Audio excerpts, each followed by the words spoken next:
Shalom, shalom, family. This is my Yaya bin Yah, and I just want to make a quick video. I know this has been a very trying week on the account of the events that have happened within the last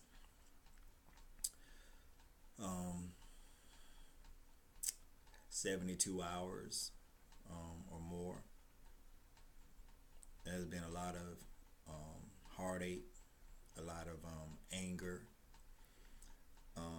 a lot of wickedness have been done, all related to the deaths of two young black men that were not doing anything that was worthy of them being murdered. I would not say being killed, because I believe wholeheartedly they was murdered. And off of them two murders,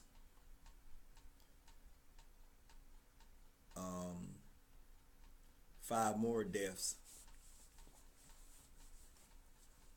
came into being in Dallas, where 5 police officers were gunned down. Now I know a lot of people are angry. I'm angry. I'm saddened by the senseless murders of these two brothers. But at the same time,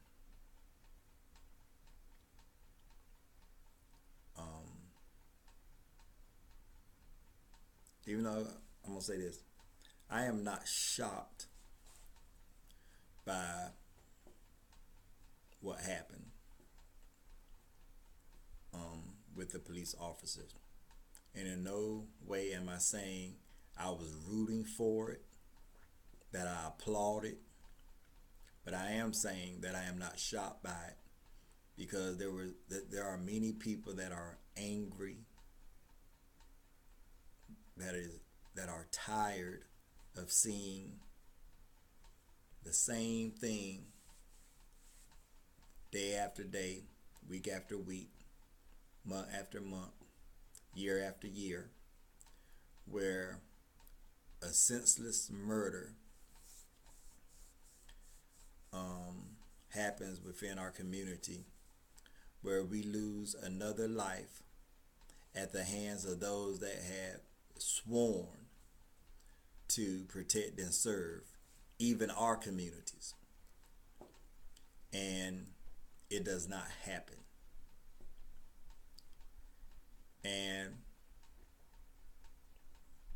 some people decided to take actions, decided to look for justice their own way. Someone went out for revenge. Some people even believe it was the government doing what they do, trying their hardest to solidify this race war that many believe is coming and some believe is already here. But these events have happened. How do we move forward? And I'm not talking about moving forward and just, it happened, it's the past, let it go, it's behind us, let's move forward and act like it never happened. It's just, dust it up under the rug, so to speak. No. The events of this past week must be used as a fuel to promote change. We have to find out, what can we do as a people to protect ourselves and to protect our families, because it appears that we cannot depend on those that have took a solemn oath to protect and serve the communities that they serve. We have seen enough footage going from emails to voicemails of police officers, remind you now, have taken an oath to serve and protect the community that they have been assigned to. And some police officers have decided to do the opposite. And we have enough evidence to show that we have a very big problem within our police departments. We have officers on record saying that they see us as animals, that they see us as inhuman, and taking us out, they do not consider that inhumane simply because they do not consider us as humans. We have read of text messages between officers where one officer informed another officer, I'm about to engage in target practice, meaning he was about to go into the black side of town and start shooting up some black people. And to get a response from the person that he's texting, save me some.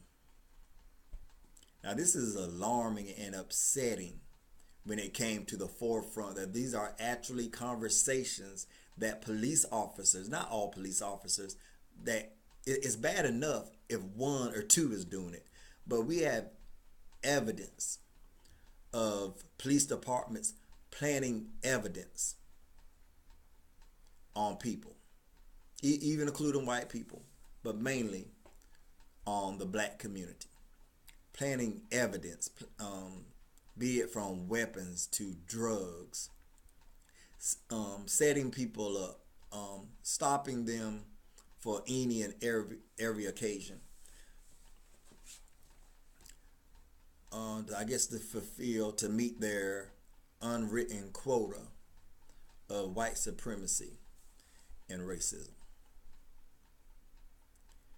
We have some police officers that have come forward and have acknowledged and made it perfectly plain that this is common practice in some police departments.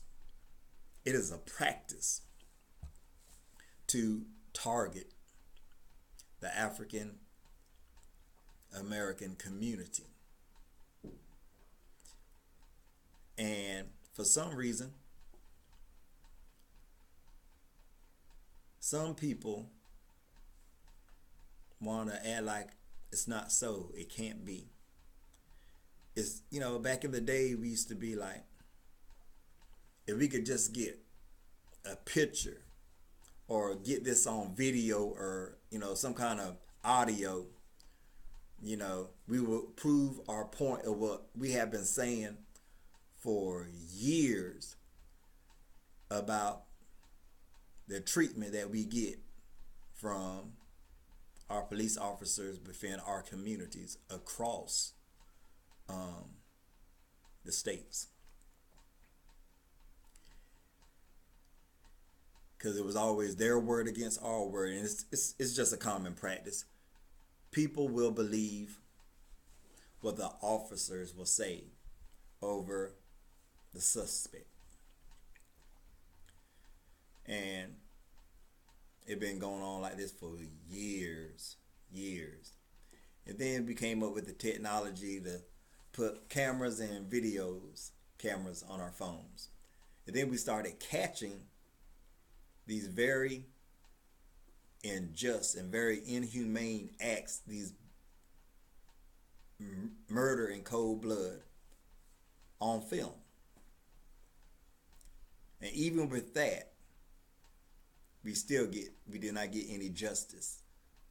Even with seeing with our own eyes the injustice and the inhumane acts and the cold-blooded murder taking place right before our eyes, could view it repeatedly, they still would tell us not to trust our eyes. It's more to the story.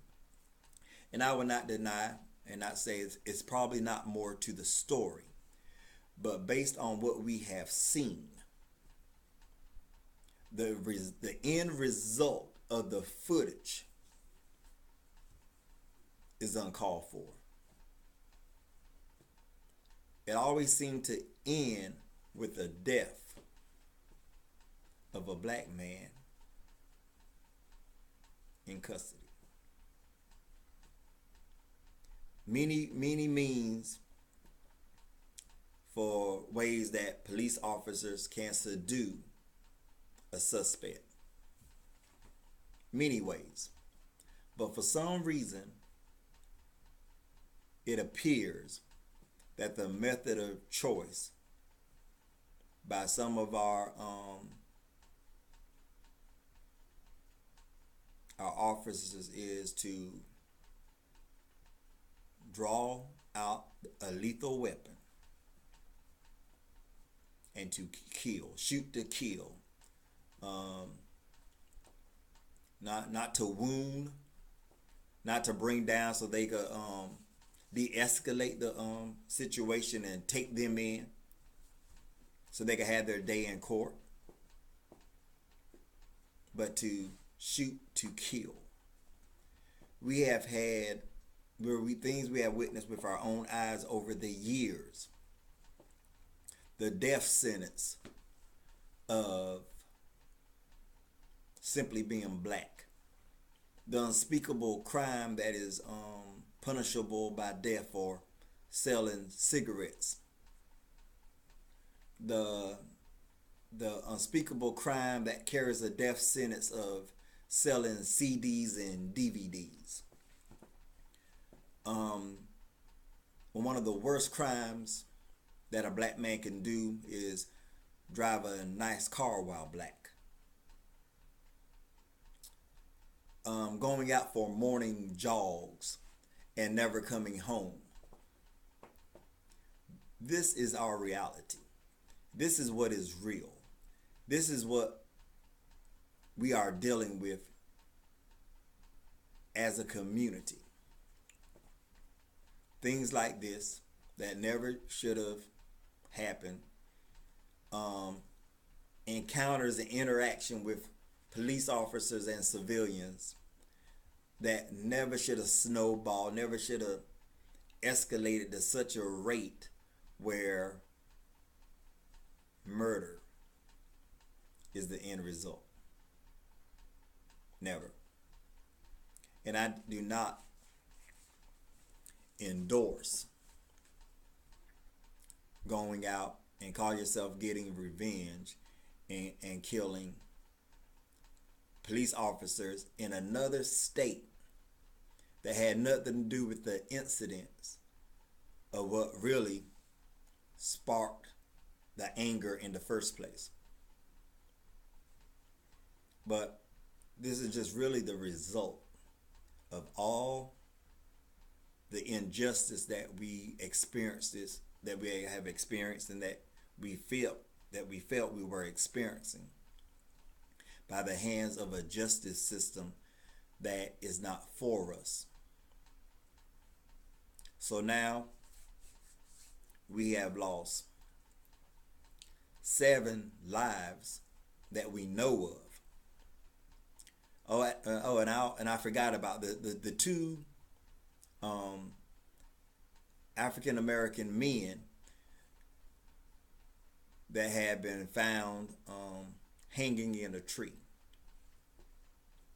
Yes, people, I know it may sound shocking, but yes, lynching is still very much in effect. And how it is silent in the media. 2 lynchings. And see, a lot of people don't consider it a lynching because it's not like in the good old days when America was great, when they put a lynching in the newspaper so you could plan your day, so you could have a picnic as you experience the lynching taking place. So a lot of people won't define it as a lynching because they didn't get to witness it. They didn't plan around it. They didn't have a picnic and sit under the same tree where this body was hanging from. So it's not a lynching to them. They won't use the word lynching. They just say somebody was, found hung in a tree. But it was a lynching. Lynchings are still in effect. See, a lot of people talk about keep the past in the past. You cannot keep something in the past when it never ceased and it's ongoing. It never ended. So how can we keep something in the past that is very present? It never stopped. So how can we keep something in the past when it's ongoing and it never ceased to exist? It is our present. So now we have to deal with these things. And I'm just going to target my community, my people. Because other groups going to have to sit down with their people and have a talk. And when we can all finish successfully uniting their common interests, then maybe we could come to the table and sit down and talk. But first things first, we got to get our community united, organized, actually sit down and talk about issues that need to be talked about, and then mobilize and execute some of the things that we actually talked about and that we agreed upon that could help put an end to even the black on black crimes that go on within our community, and the inhumane, corrupt actions of police officers within our community. But first thing first, we have to heal as a community.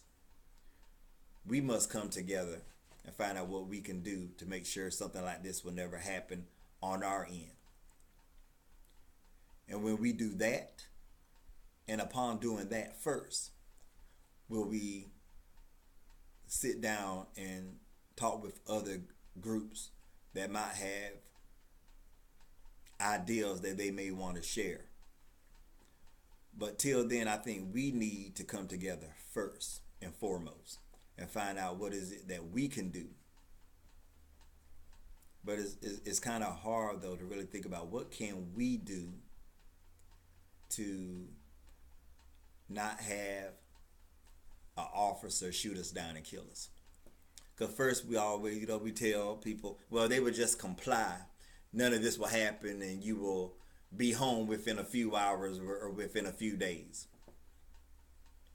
But now we have accounts of, and we even got footage, people complying with the cops and still get kicked in the head, get beaten up. And while we're watching the footage, they're beating on them, lying, so you could hear the audio saying, "Take your hands off my weapon." And then when you look at the footage, the person's hands is nowhere near grabbing their gun while they're being victimized, while they're being beaten, while they're being shot.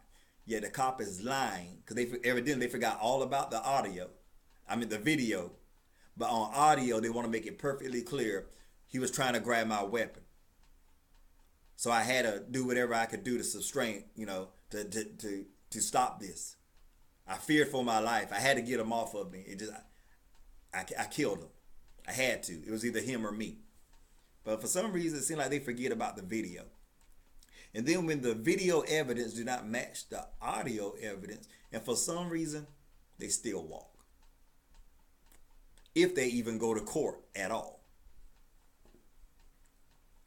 And then they still tell the black community, trust the justice system. Trust it. The very justice system that have incarcerated more of our black men falsely and for minor infractions and have sentenced more of our youth as adults and have basically put them in jail and has thrown away the key. We had one account in North Carolina of one kid being sentenced to 20 years in jail for stealing a Snicker bar. A Snicker bar. The judge sentenced him to 20 years for stealing a 75-cent Snicker bar. And people wonder why,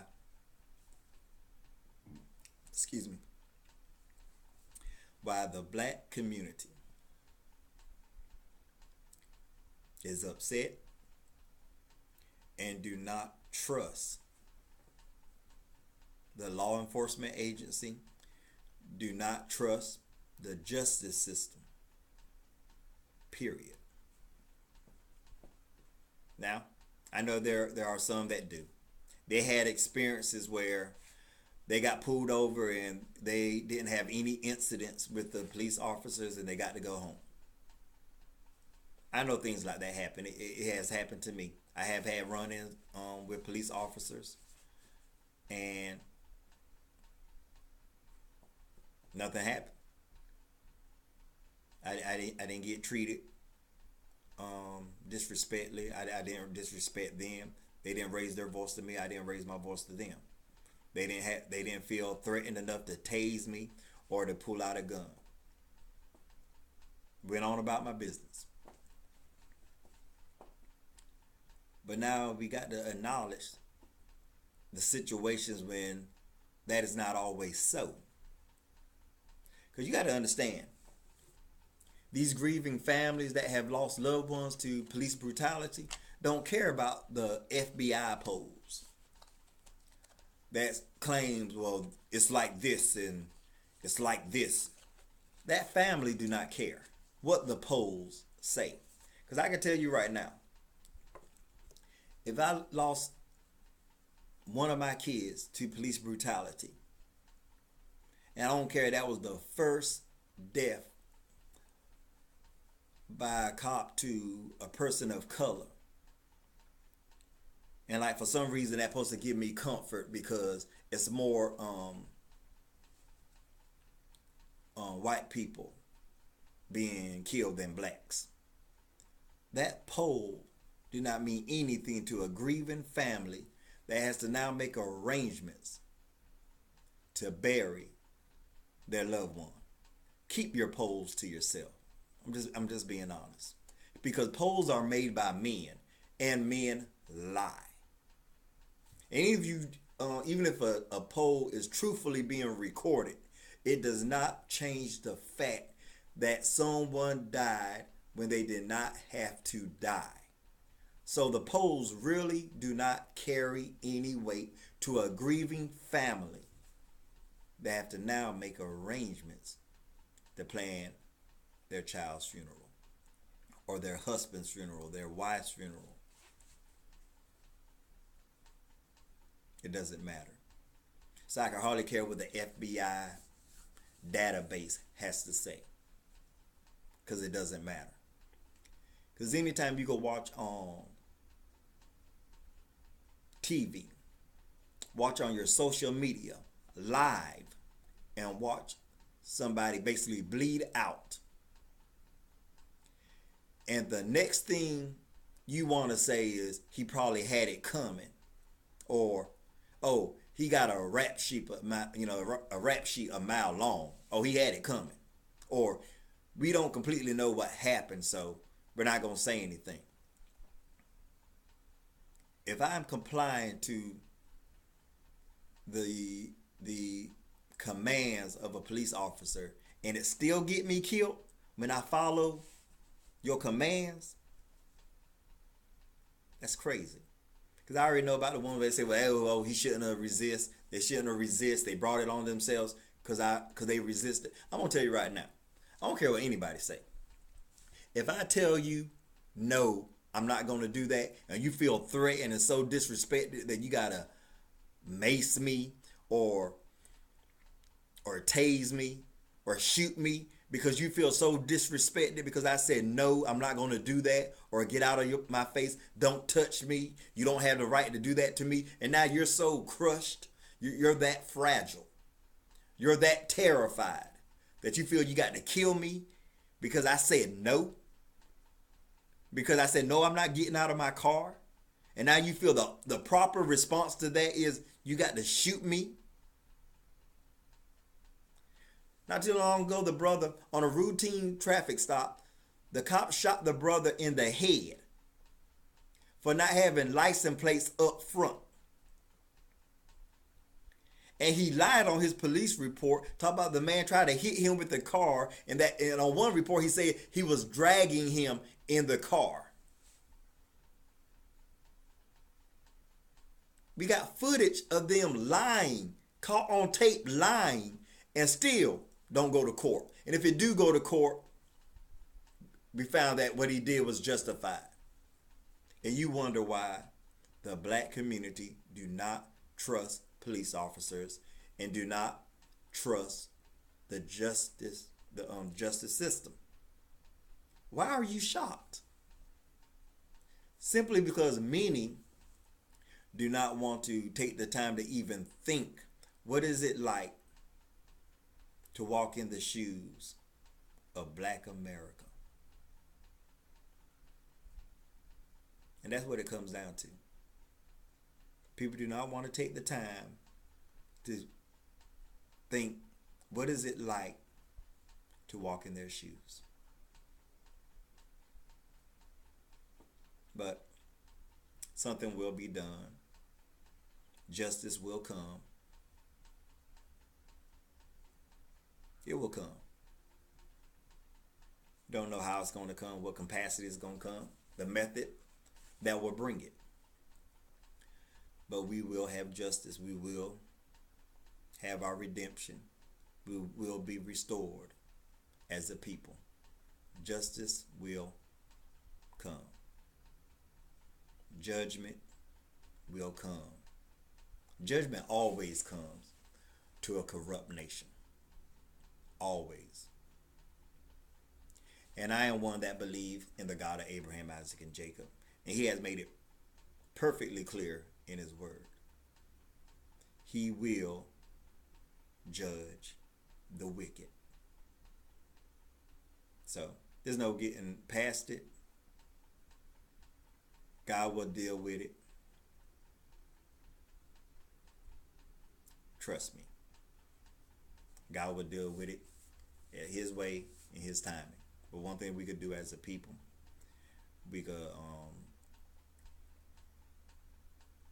pray for strategies and methods on what we need to do as a community to empower ourselves and to protect our family